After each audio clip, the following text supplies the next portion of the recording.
All right, everybody. This is breaking news. Breaking news from 3 days ago. We have an announcement from Bernie Sanders, the man himself, the God Emperor of communism among American leftist Democrat demon rats, as we call ourselves. He simply called this video "Democracy is at Stake." Now, I've been talking for a while now about how we very much have to focus our attention on defeating the Republican Party. They are just getting too powerful and too, steadfast in their desire to eliminate our rights for us to allow them to take power again. I mean, one Trump term has led to a conservative supermajority within the Supreme Court that killed Roe v. Wade, and that's just where they're starting. Yeah, we gotta really make sure we're focused on what matters here. And so Bernie has put out a call for his supporters to get behind Biden and the Democratic Party, because as always, the foremost goal of every American should be to prevent the spread and takeover of fascism. So let's watch. And thanks very much for joining me. In case you haven't heard, there's an election coming up this November. I've heard. It's the most important election in the modern history of our country. Guys, I will be so upset if Bernie dies before I get to meet him. If I don't get to meet Bernie Sanders, you guys are going to get a whole stream that's just going to be me screaming into a pillow the entire time. Like, it's just going to be me. I'm just going to be screaming into a pillow until my lungs, until I can't speak anymore for, a whole, day-long stream. Now, I fully understand that while President Biden has some very significant accomplishments, which he has every right to be proud of, there are a number of areas where the administration's response to important issues has been inadequate or, in the case of Gaza, dead wrong. In my view, and the view of most progressives. I like this. No one's going to get to do the So, guys, what's happening in Gaza is horrific, and it is a tragedy that needs to be stopped. But something that I've noticed is that much with every movement that gets a lot of steam, there are grifters and dishonest actors who try to weaponize the sincerity and passion with which people advocate for that issue in order to promote much worse or radically non-productive ideas. And so you've got a lot of people right now who have, used what's happening in Gaza to unironically argue that Bernie has done nothing to, at all, really, to push for, a ceasefire, and that he hasn't, spoken out against Israel. Bernie has been one of the most outspoken people within all of our government, within all of Washington, against Israel and against the genocide in Gaza. He has been one of the forefront people calling it a genocide and calling for a ceasefire. In fact, because of it, AIPAC, the American Israel Public Affairs Committee, is going to, fund, $400 million to knock the squad out of their seats in the coming election because they've been so outspoken against Israel. It's going to be one of the most well-funded political efforts ever. And it's going to be to knock the squad out of power because they dared to go against Israel's hegemony. The United States should not be giving another nickel to Netanyahu and his right-wing extremist government to continue their horrific war against the people of Gaza. We also need to do a lot more work in addressing the massive level of income and wealth inequality, low wages, the housing crisis, our dysfunctional healthcare system, totally inadequate childcare, student debt, and the absolute need for affordable higher education, among many other issues.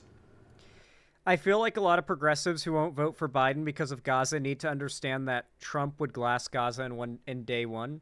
Guys, the same type of lefties who won't vote against Trump are the types of lefties who fell for the conservative talking point that, the Russia collusion thing was a hoax. How many lefties have you met that, like, when you tell them, hey, by the way, the Russia collusion thing with Trump's campaign wasn't like a hoax. Like, a bunch of his campaign people got like arrested and sent to prison because they were provably colluding with Russia to help Trump win and to like spread dirt about the Democratic Party. They just couldn't tie it to Trump himself, just his higher ups within his campaign. Like, people are surprised even on the left when you tell them that, because for one, the indictments are boring and no one wants to read that shit, and it's like not the most entertaining topic because Trump didn't end up in prison. And two, the Republicans have repeated over and over again, it was a hoax, it was a hoax, it was a nothing burger so much. And because Trump never ended up behind bars, it's kind of hard, even as a lefty, to not kind of think like, okay, maybe on that one, they kind of had a point. So they're the same type of lefties that unironically believe and fell for the talking point that the Russian collusion was a hoax. The same types of people who are like, the Democrats, like the same types of lefties who are like, the Democrats need to just get over January 6th. That kind of lefty. And reminder, these people have been convinced by like left-wing quote unquote figures who, if you haven't noticed, have a pretty clear financial interest in Trump winning. Guys, fair reminder, once again, this is just from whenever the election had just ended, within the first 100 days of Biden's presidency. TV news ratings, online readership plunges during Biden's first 100 days. This has continued all the way up till the election here. Every single outlet from Fox News to CNN has suffered under Biden's presidency due to the fact that Biden is just not spicy enough to keep up the level of wall-to-wall political coverage that was standard under Trump. And so you have to remember, when these left-wing figures tell you Trump and Biden aren't different, think about how many of those left-wing like figures that are telling you that maybe make more money, get more views, and are more relevant when a Republican is in office. Maybe think about for just a second if those people are protecting their own interests by telling their audiences to go against their own political values in order to prolong a little bit like the same thing the Republicans did with the border funding bill, right? They refused to support the border funding bill because then that would be like solving the problem, quote unquote, under Biden. And they need the problem to exist during the election for Trump to get elected, for immigration to be an effective wedge issue. And so in the same way, it seems like a lot of these media outlets and a lot of lefty figures that go against Biden and the Democrats, it feels like they are maybe in that same boat, you know? Maybe they're kind of just trying to get Trump back in office so the internet is aflame with political discourse again, and there's stuff to talk about wall to wall 24/7. But while we may have our disagreements with Biden, it's important to take a minute to think about what a Trump presidency would mean to our country and, in fact, the world. True. If you believe in democracy, and I know you all do, Guys, how's the volume? I feel like the video's really quiet. And you guys won't tell me when the volume is bad, so I have to ask. Feel like it's quiet. Yeah, turn vid up? Okay. If you believe in science, if you believe in justice and workers' rights, let me be very clear. The next several months will be the most important in modern American history. Yes, Donald Trump is a pathological liar. He's a racist, a sexist, a xenophobe, a homophobe, and a religious bigot. Yep, Donald Trump has denied the election defeat that he experienced and is undermining Turn it down very slightly? Okay.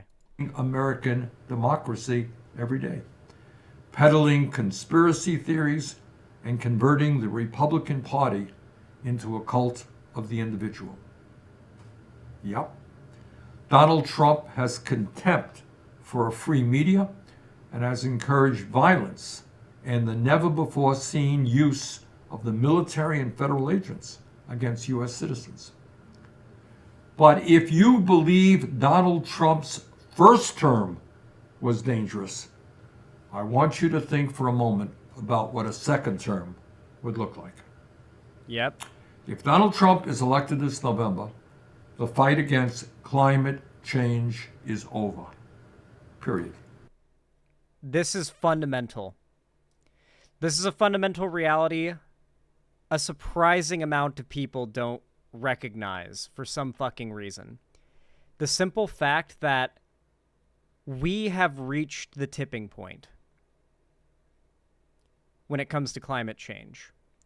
There is no reversing it if we don't go carbon negative in the next, years. The next, I don't even know how many years. I don't even feel comfortable putting a number on it because it might not be more than 2.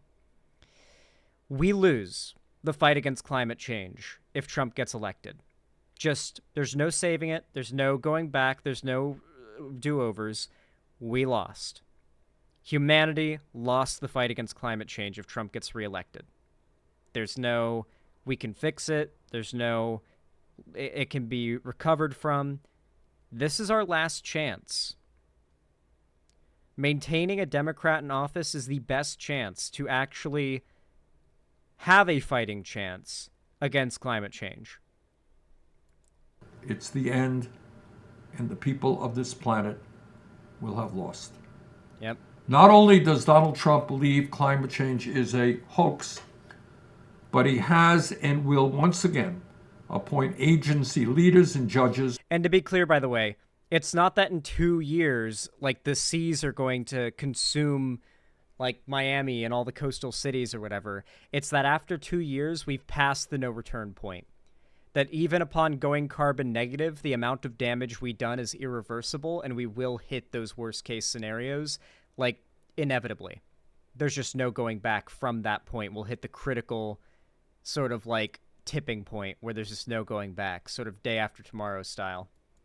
Who will undermine our ability to move toward energy efficiency and sustainable energy. And if the United States retreats... Obviously, it won't be exactly day after tomorrow, but it will hit that, tipping point where it's we put it off too long. From the fight against climate change, countries like China, India, and the rest of the world will follow. That would have irreversible implications for the future habitability of our planet, for our kids, our grandchildren, and for future generations. If Trump is elected in... To be fair, most cynical lefties who don't even keep up with the news at all and just kind of assume the Democrat in power at any given time is just not doing anything, they'll say Biden hasn't done anything to combat climate change, despite having opened up more permits for green energy production in the U.S. and more green energy jobs than any president ever has, ever. And his campaign, his first term hasn't even ended yet. Green energy is clearly a priority. He has opened up more permits for more jobs to be created, more domestic green energy production than any president ever, and by a lot. I'm not talking he added 10 extra dollars to the budget and the permits and everything, No. By a lot. Biden is very pro-green energy, and he has not done nothing about climate change. He hasn't done enough. I mean, no one's done enough. Humanity hasn't done enough, but it's very much not nothing. November, the already obscene levels that we are now experiencing of income and wealth inequality will only get worse. In his first administration, Trump signed tax cuts into law where 83% of the benefits went to the top 1%, while at the same time he raised taxes for middle-class families. Yep. During this current campaign, Trump has promised to extend... I think my taxes went up because of Trump's tax policy, funnily enough. ...end those tax cuts for the rich and to lower the corporate tax rate for companies that are making record-breaking profits. If Donald Trump is elected again in November, we can expect him and the Republican Party to escalate the attacks on women's reproductive health in this country. No, it was not enough for Trump to brag about appointing justices who who overturn Roe v. Wade in this country. One Trump presidency, and we have a conservative supermajority Supreme Court. It could take decades for the Supreme Court to become even balanced again. It doesn't matter how progressive this country gets or who's in office. At this point, just one single term of Trump, and we've got decades of a conservative Supreme Court ahead of us. Best case scenario is the rest of the government decides to disregard the Supreme Court. That is technically a thing that can be done. Technically, theoretically, the entire rest of the government could just see a decision made by the Supreme Court, say no, refuse to enforce it, and codify it, and the Supreme Court can't do anything about it.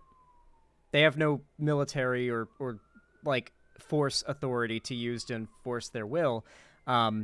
It's just sort of the decorum of maintaining our democracy that we kind of decide to go with what the Supreme Court says. But if we get to the point where literally nobody is okay with what the Supreme Court is doing, even within our government, I genuinely don't know. I think the best case scenario truly is we elect enough Democrats that the Supreme Court's decisions are disregarded. They destroy the right for federal protection of gay marriage, and the rest of the government, the federal government, just ignores it. That's the best case scenario. He and many other Republicans want to go further. They want a federal abortion ban. Yes. And that's what they will strive for if he is elected. And they will get November. If Donald Trump is elected again, it is likely, and I say this with a heavy heart, but it is likely that the almost 250-year experiment of American democracy is all but over. It goes without saying that Trump tried to overturn the results of the last presidential election, but his attack on democracy and he learned from his failure. Goes far deeper than the violence of January 6, 2021. If Trump wins, you can expect more extreme gerrymandering, more election workers being harassed and threatened, more young people and people of color being denied their right to participate in elections. For the record, conservatives are currently pushing for the election, voting minimum age to be raised to 25. They're desperate to try to raise the voting age to try to get as many young college-aged 18 to 23 to 24-year-olds not voting as possible, because it's such an overwhelming wave of votes that are going to go to the Dems from that demographic and so few to the Republicans. They're let's just disenfranchise young people from voting. And a big part of that is the way that they want to implement voter ID laws.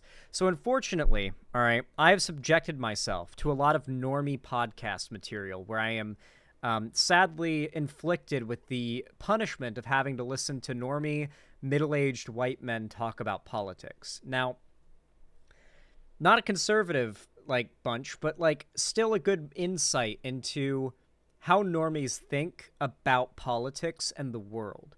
And when you hear, when the average American hears the idea of a voter ID law, they generally agree with it in principle, because the idea of a voter ID seems reasonable. Yeah, you need an ID for all sorts of things, like driving a car. Why wouldn't you need an ID to prove your identity when you go to vote? That would surely not hurt our ability to stop election fraud. And so to a lot of people, it just seems really straightforwardly like a good idea. But 100% of the time, pretty much, when voter ID laws are put into place, when you investigate the people who passed said voter ID laws, especially in the case of, I believe it was South Carolina, this went to the Supreme Court, and this is the quote from the Supreme Court, said voter ID laws and the type of IDs that they tried to exclude from being valid as a form of yeah, okay, your ID is confirmed, you can vote now, they surgically went after the types of IDs most commonly carried by POC voters. So, and this was a quote from the pre-Trump Supreme Court. Actually, it was like mid-Trump Supreme Court. It's like before it was a conservative supermajority, but when it still had a couple Trumpers on there. And they still determined surgically targeted brown and black people to keep them from voting. That is why like the left generally has a problem with voter ID laws, is because those that try to push for them and have the political willpower to do so are usually not doing so because they have some what's the word for it? Angelic, Christ-like desire to like make our elections safer and more secure. They're doing it because they want to find a way to make the people that don't vote for them and support them not able to vote. Obviously, they're a politician. Their number one goal is to get reelected. Yeah, altruistic. Thank you, T. Locelot. I brain farted on that one there. They're not altruistic. They're not trying to like save our elections and like make them more secure for their own health. They are trying to make it harder for those they don't want voting. And most politicians could give less of a fuck if an illegal immigrant is voting if that vote is cast for them. It does not end there. If Donald Trump is elected, he will once again attempt to overturn the Affordable Care Act and throw some 32 million Americans off of the health care that they currently have. If Trump is elected, he will take gigantic leaps backward on issues of education, gun control, criminal justice. Remember, by the way, Donald Trump promised to defund any school in America, like entirely, that mandates vaccines. He has outright said if any schools in America, when he gets elected, if they mandate getting vaccinated, they will be fully defunded. Like, fully stripped of federal funding. He said that's a day one policy. Is every school that still requires kids to get vaccinated getting fully stripped of federal funding? Think about that for a minute. How catastrophic that is day one.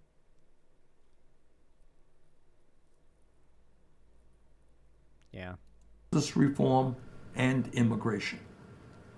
And if Trump is elected again, it would strengthen the hands of authoritarian leaders all over the world. Leaders like Orban in Hungary, Putin in Russia, and many other countries such as Saudi Arabia, the Philippines, and elsewhere, all over the world. Demagogues and authoritarian leaders would rejoice. Especially Netanyahu. Netanyahu would love to have Trump behind him as he goes on his like genocidal rampage through Gaza. If Trump gets elected. So, my friends, that is what is at stake this November. So the question is... You know who's like really pro-IDF and it really sucks? Quentin Tarantino. I believe right now and for like the last 6 months, Quentin Tarantino has been in Israel, like performing stand-up comedy or something at like IDF camps to be like, hey, our boys in green, let's, I'm going to raise your morale so you can go out there and slaughter some more Palestinians. Let's go. Yeah, like he is very pro-Israel, Quentin Tarantino. What do we do about it? Well, in my view, he's in defeat. That should have been your first warning that he sucked as a person. Goes without saying that we have got to do everything we can to defeat Donald Trump and to re-elect Joe Biden. No excuses. But we also have another very important task in front of us.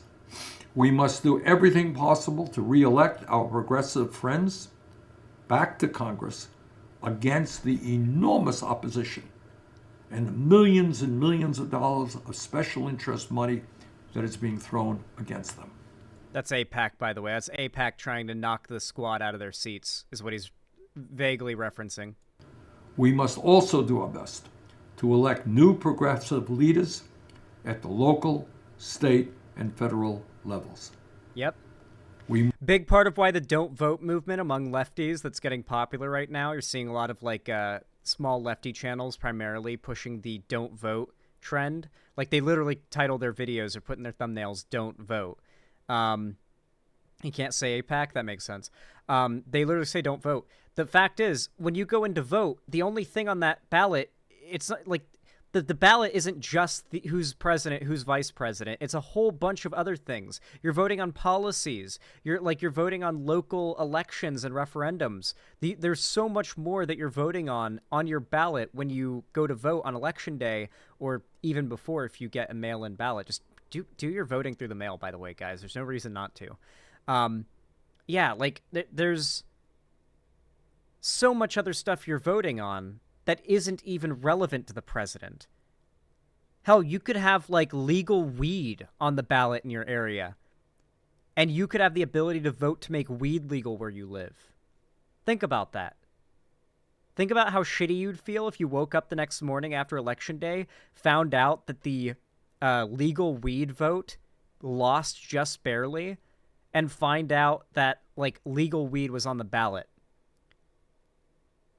Oh, yeah, not to mention, the legality of porn is also on the ballot now, it would seem, considering that several Republican states across the country have made it required that you enter your ID to watch porn online.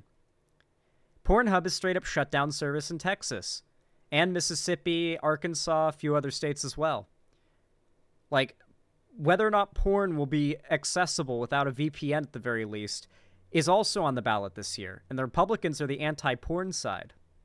Must also work together, all of us throughout this country, to push President Biden to enact a progressive agenda for his second term.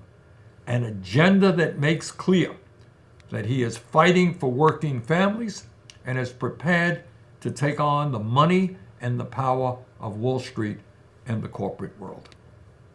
So if I were Biden, these would be the big issues I would run on going into 2024, okay?